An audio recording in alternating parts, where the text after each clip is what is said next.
सबसे पहली बात तो ये जितने भी बेस्ट से बेस्ट बैंक है उन बेस्ट बैंकों में से जो बेस्ट क्रेडिट कार्ड है ना वो सारे क्रेडिट कार्ड इस समय मेरे हाथ में हैं, जिनके लिए काफी लोग परेशान भी होते हैं। लेकिन मैं गारंटी के साथ कह सकता हूं कि आप इन सभी क्रेडिट कार्ड को फेंक दोगे अगर आपके पास सिर्फ ये वाला क्रेडिट कार्ड रहेगा तो। अब मैं ऐसा क्यों कर रहा हूं, बड़े ही ध्यान से देखिएगा, समझिएगा। मेरे पास कम से कम 20 क्रेडिट कार्ड है, उन सब में से ना जितनी भी लिमिट होगी सबकी मिला जुलाकर शायद हो सकता है एक क्रेडिट कार्ड की सिंगल एक क्रेडिट कार्ड की लिमिट एक ही क्रेडिट कार्ड की हो सकती है। और उससे भी अच्छी बात यह है कि इस क्रेडिट कार्ड को मैंने मैक्सिमम से मैक्सिमम यूज करा हुआ है और इतना ज्यादा बेनिफिट मिला जिसका कोई हिसाब नहीं है। और सबसे कम चार्जेस या सबसे कम मिनिमम चार्जेस के साथ आपको एक क्रेडिट कार्ड मिल जाता है। और ओवरऑल देखोगे तो ना के बराबर भी चार्जेस लग जाते हैं कुछ ही कंडीशन में या कुछ सही तरीके से अगर आप इस क्रेडिट कार्ड का यूज करने वाले हो। सबसे पहले हम बात करेंगे इस क्रेडिट कार्ड की लिमिट के बारे में। जैसा कि अगर मैं करंट टाइम के बारे में बात करूं, यहां पे ध्यान से देखिएगा, मेरे क्रेडिट कार्ड की लिमिट 5 लाख रुपए है। अब अगर मैं इस क्रेडिट कार्ड की लिमिट अगर इंक्रीज करना चाहूं तो 10 लाख रुपए तक का यहां पे ऑफर आ रहा है।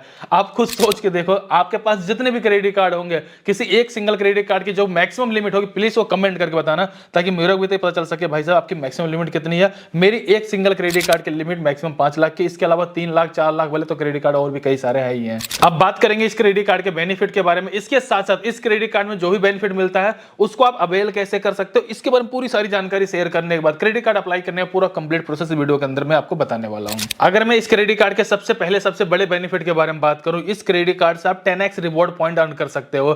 कहने का मतलब अगर आप 100 रुपए यूज करोगे आपको उस पर 10 रिवॉर्ड पॉइंट मिलेंगे और उस 10 रिवॉर्ड पॉइंट की जो वैल्यू बन के आती है वो 2.5 रुपया होती है। यानी कि तरीके से देखेंगे 2.5% का आपको कैशबैक सीधा सीधा मिल जाता है। लेकिन ध्यान रखिए कुछ कैटेगरी दी गई है जहां पर आप इस क्रेडिट कार्ड का यूज करके 2.5% का कैशबैक ले पाएंगे, जिसमें कि अपोलो 24x7 हो सकता है, बुक माई शो हो सकता है, क्लियर टिप हो सकता है, डोमिनोज हो सकता है, यहां तक कि मिंत्रा हो सकता है, स्विगी हो सकता है, यात्रा हो सकता है। इस तरीके के कई सारे इनके पार्टनर ब्रांड्स हैं जहां पर आप इस क्रेडिट कार्ड का यूज करके इस तरीके से रिवॉर्ड पॉइंट को अर्न कर पाओगे। इसके अलावा अगर आप ऑनलाइन कहीं पर भी इस क्रेडिट कार्ड का यूज करेंगे उस कंडीशन में भी आपको यहां पे 5x रिवॉर्ड पॉइंट देखने के लिए मिल जाता है। इसके अलावा अदर जितने भी एक्सपेंड आप करेंगे उनमें भी आपको 1% का रिवॉर्ड पॉइंट मिल जाता है। अब समझने वाली बात है कि भाई रिवॉर्ड पॉइंट के आखिरकार वैल्यू क्या निकल करके आएगी। देखिए एक रिवॉर्ड पॉइंट की वैल्यू होती है 0.25 पैसा, यानी कि अगर आपने 100 रुपए यूज किया 10x रिवॉर्ड पॉइंट मिलता है। उस कंडीशन में आपको 2.5 रुपए की सेविंग हर एक 100 रुपए यूज करने पे हो जाती है। अब सवाल ये बनता है भाई जो रिवॉर्ड पॉइंट हमें मिलता है वो कहां पे कैसे किस तरीके से मिलता है या फिर कैसे हम उसका यूज कर सकते हैं। पर्सनली मैं इस क्रेडिट कार्ड का काफी ज्यादा यूज करता हूं तो मेरे को क्या होता है रिवॉर्ड पॉइंट जो मिलता है ना वो रिवॉर्ड पॉइंट मेरे ही एप्लीकेशन में शो करता है। जैसे ही कुछ रिवॉर्ड पॉइंट यहां पर मेरे पास हो जाते हैं मैं क्या करता हूं उनका बाउचर परचेस कर लेता हूं। बाउचर तो वैसे आप कई सारे ब्रांडों का परचेस कर सकते हैं लेकिन मैं अमेजोन का परचेस करता हूं और उसको अमेजोन में जाने के बाद आसानी के साथ शॉपिंग के लिए यूज कर लेता हूं, मोबाइल बिल रिचार्ज पेमेंट वगैरह करने के लिए भी यूज कर लेता हूं। तो इस तरीके से आप उस रिवॉर्ड पॉइंट का भी यूज कर सकते हो। अच्छी बात यह है कि रिवॉर्ड पॉइंट को यहां पर किसी भी तरीके से रिडीम करने का कोई चार्जेस वगैरह आपको देने की जरूरत नहीं पड़ती है। अगर हम बात करें इस क्रेडिट कार्ड को अप्लाई करने वाले तो उस कंडीशन में आपको ज्वाइनिंग फीस के नाम पे मात्र 499 प्लस जीएसटी यानी कि मोटा 500 रुपए आपको यहां पर पेमेंट करनी होती है ज्वाइनिंग फीस के नाम पे। लेकिन मजे वाली बात यह है कि आपको यहां पे अमेजोन का गिफ्ट वाउचर 500 रुपए का मिल जाता है। इस तरीके से देखोगे ज्वाइनिंग फीस आपको देने की जरूरत ही नहीं पड़े। अगर मैं एनुअल फीस के बारे में बात करूं पूरे 1 साल के अंदर, और अगर मैं एनुअल फीस के बारे में बात करूं तो आपको 500 रुपए एनुअल फीस देने की जरूरत पड़ती है। लेकिन सबसे अच्छी बात यह है कि 365 दिन में यानी कि पूरे 1 साल के अंदर अगर आपने मात्र यहां पर 1 लाख रुपए भी यूज कर लिया इस क्रेडिट कार्ड से तो एनुअल फीस देने की जरूरत भी नहीं है। इसके साथ साथ आप यहां पे ध्यान दीजिएगा आपको 2000 रुपए का यहां पे गिफ्ट वाउचर भी मिल जाता है। बाय द वे अगर आपने 1 साल के अंदर 1 लाख के यहां पे 2 लाख रुपए यूज कर लिया तो आपको 2000 रुपए के 2 गिफ्ट वाउचर मिल जाते हैं। ओवरऑल देखेंगे इस तरीके से आपको काफी सारे बेनिफिट इस क्रेडिट कार्ड के अंदर मिल जाते हैं और एक तरह से इसको आप बिल्कुल फ्री में भी यूज कर सकते हो। और अगर मैं पर्सनली बताऊं तो ये क्रेडिट कार्ड मेरे को जब मिला था आज से 3 साल पहले सिर्फ 20 या 25 हजार रुपए की लिमिट थी और आज 2-3 साल के अंदर 2-3 साल की छोड़ो अभी पिछले 3 महीने के अंदर में पहले 3.5 लाख रुपए हुई, अभी 5 लाख की लिमिट हो चुकी है, अभी 10 लाख का ऑफर मिल रहा है। 10 लाख ना सही 7-8 लाख रुपए तक की लिमिट में इंक्रीज करके ले सकता हूं विदाउट एनी डॉक्यूमेंट्स, यानी बिना किसी डॉक्यूमेंट को दिए, क्योंकि 3,24,000 रुपए जब लिमिट थी जब मैंने इसको इंक्रीज किया 5 लाख रुपए के लिए कोई भी मेरे को डॉक्यूमेंट देने की जरूरत नहीं पड़ी थी। वैसे मैंने बेसिक सारी जानकारी आपको इस क्रेडिट कार्ड के बारे में शेयर कर दिया। ये कह सकता हूं आज के टाइम में one of the best credit card है और ये क्रेडिट कार्ड आपको काफी आसानी से मिल जाता है। चलिए मैं प्रोसेस को पूरा बताता हूं ताकि समझने में आसानी हो जाए। पहली बात तो मैंने आपको डिस्क्रिप्शन में लिंक दे दिया, जैसे आप उस पर क्लिक करेंगे डायरेक्टली आप इसी पेज के ऊपर ही आ जाएंगे। लगभग 3 स्टेप कंप्लीट करके आपको इस क्रेडिट कार्ड को ले सकते हैं। डॉक्यूमेंट के बारे में बात करें पैन कार्ड, बैंक की डिटेल और आधार कार्ड आपके पास होना चाहिए। आपको सिंपल से नीचे की तरफ आना, स्टार्ट अप्लाई जर्नी वाले ऑप्शन पे क्लिक कर देना है। फर्स्ट नेम डालेंगे, अगर मिडिल नेम है तो मिडिल नेम डालेंगे, नहीं तो लास्ट नेम डालेंगे, मोबाइल नंबर डालेंगे, चेक बॉक्स पे क्लिक करेंगे, सिंपल सा कंटिन्यू पे क्लिक कर देंगे। आपको मोबाइल नंबर पे एक ओटीपी आएगा, ओटीपी यहाँ पे इंटर करेंगे। अपने सिटी का नाम यहाँ पे सर्च करेंगे, सिंपल से आपको नेक्स्ट पे क्लिक कर देना है। अब आपको अपने पैन कार्ड का नंबर यहाँ पे इंटर करना है। आपके पैन कार्ड में जो भी डेट ऑफ बर्थ दिया है, डेट ऑफ बर्थ इंटर करिएगा, सिंपल सा कंफर्म पे क्लिक कर दीजिएगा। अब आपको अपने मदर का नेम यहाँ पे इंटर कर लेना, अपनी एक पर्सनल ईमेल आईडी को यहाँ पे इंटर कर लेंगे। रेफरल कोड जो मेरे पास है मैं आपको यहाँ पे शो कर दे रहा हूँ, आप इसका यूज कर लीजिएगा। नीचे आएंगे, चेक बॉक्स पे क्लिक करेंगे, सिंपल से आपको कंटिन्यू 2 स्टेप पे क्लिक कर देना है। इसके जस्ट बाद ध्यान दीजिएगा, आप एक सैलरी पर्सन है, सेल्फ एम्प्लॉयर है, रिटायर पर्सन है, जो भी रहेंगे आप उसको सेलेक्ट करेंगे, उसी के अकॉर्डिंग अपनी प्रोफाइल को आप कंप्लीट करेंगे। तो कहीं ना कहीं मुझे अपनी कंपनी का नाम यहाँ पे इंटर करना पड़ेगा। अब मैं जिस कंपनी का नाम यहाँ पे इंटर कर रहा हूँ, उस कंपनी में किस पोस्ट में काम करता हूँ, जॉब करता हूँ, मैं उसको यहाँ पे इंटर कर लूंगा। इसके बाद सिंपल से कंटिन्यू पे क्लिक कर दूंगा। अब डिजी लॉकर के थ्रू आपको अपनी केवाईसी कंप्लीट करना है, कंटिन्यू टू डिजी लॉकर पे क्लिक कर देंगे। आधार कार्ड के नंबर को इंटर करेंगे, जो कैप्चर कोड दिखा रहा है कैप्चर कोड डालेंगे, सिंपल से नेक्स्ट पे क्लिक करेंगे।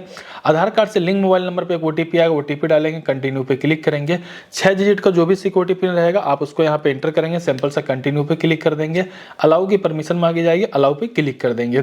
इसके जस्ट बाद ध्यान दीजिएगा, जो आपके आधार कार्ड वाला एड्रेस था वो आपको यहाँ पे दिखा दिया गया। करंट टाइम में आप इसी एड्रेस पे रहते हो, अगर आप इसी एड्रेस पे अपने क्रेडिट कार्ड को मंगवाना चाहते हो तो कोई प्रॉब्लम नहीं है। लेकिन आपको लगता है भाई मेरा करंट एड्रेस तो कुछ और है और मैं उसी करंट एड्रेस वाले पे ही अपना कार्ड मंगवाना चाहता हूं, तो नीचे की तरफ देखेंगे एड्रेस हैज चेंज वाला एक ऑप्शन मिल जाएगा, और जो करंट टाइम पे एड्रेस रहेगा आप उसको यहाँ पे एंटर कर देंगे। नीचे आएंगे, सिंपल सा कंटिन्यू कन्फर्म वाले ऑप्शन पे आप क्लिक कर देंगे। इसके जस्ट बाद ही अगर आप एलिजिबल होते हैं, आपको क्रेडिट कार्ड यहाँ पे दिखा दिया जाता है, लेकिन 90% चांसेस है कि आप यहाँ पे एलिजिबल हो जाते हैं, क्योंकि इस समय क्रेडिट कार्ड काफी आसानी से मिल जा रहा है। फिलहाल यहाँ पर आने के बाद आपके कार्ड के ऊपर आपका नाम प्रिंट हुआ दिखाई दिया जाएगा, सिंपल से नीचे की तरफ आना है, कंटिन्यू वाले ऑप्शन पे क्लिक कर देना है। इसके जस्ट बाद आपको यहाँ पे अपनी एक सेल्फी को अपलोड कर देना है। सेल्फी अपलोड होने के बाद ध्यान दीजिएगा, मैंने जैसा कि बताया पैन कार्ड आधार कार्ड डिटेल के साथ साथ एक बैंक की डिटेल होनी चाहिए आपके पास, ठीक है। 1 रुपये क्रेडिट करना है, डेबिट करना है, आपका अकाउंट एक्टिवेट हो जाता है फटाफट, उसी अकाउंट के बिहाफ पे आपका क्रेडिट कार्ड अप्रूव कर दिया था, कोई भी इनकम प्रूफ देने की जरूरत नहीं पड़ती है। करना कैसे, सिंपल से आपको यहाँ पे स्टार्ट पार्ट 1 पे क्लिक कर देना है। अब यहाँ पर आप ध्यान दीजिएगा, आपके पास जिस भी बैंक में अकाउंट है, सिंपल से बैंक का नाम यहाँ पे सेलेक्ट करेंगे, अपना अकाउंट नंबर डालेंगे, दोबारा अकाउंट नंबर डालेंगे, एफएससी कोड डालेंगे, कंटिन्यू टू पार्ट पे क्लिक कर देंगे। अब आपने जिस भी बैंक डिटेल यहाँ पे डाला हुआ है, एसबीआई बैंक की तरफ से 1 रुपये आपके अकाउंट में डिपॉजिट कर दिया जाएगा। अब जैसे 1 रुपये डिपॉजिट हो जाएगा, इससे कंफर्म हो गया भाई आपका ही बैंक अकाउंट है और आपका बैंक अकाउंट सही है। अब अगर आप 1 रुपये डेबिट कर पाएंगे, इसका मतलब अथॉरिटी आपके पास ही है, तो उस कंडीशन में करना क्या है, कंटिन्यू टू पे 1 रुपीज पे क्लिक कर देना है। अब 1 रुपये वापस करने के लिए आप चाहे नेट बैंकिंग का यूज कर सकते हैं, चाहे आप यूपीआई का यूज कर सकते हैं। अगर नेट बैंकिंग नहीं है तो कोई प्रॉब्लम नहीं है, फोन पे, गूगल पे, पेटीएम, किसी भी एप्लीकेशन के साथ अगर वाला अकाउंट लिंक है तो सिंपल से आपको यूपीआई पे क्लिक कर देना है। जो भी यूपीआई आईडी रहेगी उसको डालेंगे, मेक पेमेंट पे क्लिक करेंगे।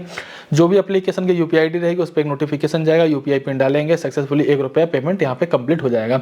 जैसे ही आपकी पेमेंट सक्सेसफुल यहाँ पे कंप्लीट हो जाएगी, आपको क्रेडिट कार्ड की लिमिट दिखा दी जाएगी, एनुअल फीस, रिन्यूअल फीस के बारे में जानकारी मिल जाएगी। हालांकि एनुअल फीस, रिन्यूअल फीस एक तरह से आपको देने की जरूरत ही नहीं है, मैंने आपको स्टार्टिंग में सारी चीजें बता ही दिया है। अभी आपको नीचे की तरफ आना, एक चेक बॉक्स वाला ऑप्शन मिल जाएगा, आप उस पर क्लिक कर देंगे। आपका यहाँ पे कार्ड के नंबर, एक्सपायरी मंथ, सीवी वगैरह देखने के लिए मिल जाएगा। चाहे तो आप ऑनलाइन अभी कभी यूज भी कर सकते हैं, लेकिन उसके लिए आपको कार्ड को एक्टिवेट करना पड़ेगा। एक्टिवेट कार्ड यूजेस पे आपको सिंपल सा क्लिक कर देना है। ऑनलाइन डोमेस्टिक ऑनलाइन ट्रांजेक्शन को आप इनेबल कर लेंगे। इसके जस्ट बाद आप इस क्रेडिट कार्ड का यूज करना चालू कर सकते हो, लेकिन सही चीज ये है कि जब तक क्रेडिट कार्ड ना मिल जाए तब तक आप इसका यूज ना ही करें तो ही ज्यादा बेटर रहेगा। और इस क्रेडिट कार्ड को मैनेज करने के लिए एसबीआई कार्ड एप्लीकेशन आता है, बहुत ईजी तरीके से एसबीआई कार्ड एप्लीकेशन के अंदर अपने क्रेडिट कार्ड को आप मैनेज कर सकते हैं, सारे ट्रांजेक्शन दे सकते हैं, लिमिट इंक्रीज कर सकते हैं, रिवॉर्ड पॉइंट जो मिलेगा आप उसको गिफ्ट वाउचर में कन्वर्ट कर सकते हैं। XYZ पूरी तरीके से कंट्रोल करने के लिए आपको ऑप्शन मिल जाता है। काफी लोग मन में सवाल आएगा, क्या हमें एसबीआई बैंक का क्रेडिट कार्ड लेने के लिए एसबीआई बैंक में अकाउंट भी होना जरूरी है? तो ऐसा बिल्कुल नहीं है, आपके पास किसी भी बैंक में अकाउंट रहेगा तो भी काम बन जाएगा। कई लोगों का सवाल ये बन सकता है, क्या एसबीआई बैंक हम 1-2 क्रेडिट कार्ड और भी ले सकते हैं? हाँ, आप 1-2 नहीं बल्कि एसबीआई बैंक के ही आप कम से कम 3 क्रेडिट कार्ड ले सकते हो। जैसे कि मेरे पास SBI simply click credit card है, एसबीआई कैशबैक क्रेडिट कार्ड है, यहाँ तक कि भारत पेट्रोलियम का भी मेरे पास कार्ड है जो कि एसबीआई बैंक की तरफ से ही मिलता है। फिलहाल इस वीडियो के अंदर मैंने बेसिक सारी जानकारी को शेयर कर दिया है, अप्लाई करने का लिंक डिस्क्रिप्शन में डाल दिया है। अब आपके क्रेडिट कार्ड की मैक्सिमम लिमिट कौन से, अब आपको कमेंट करके ये बताना कौन सी बैंक की कौन से क्रेडिट कार्ड की मैक्सिमम लिमिट आपको कितनी दी गई है।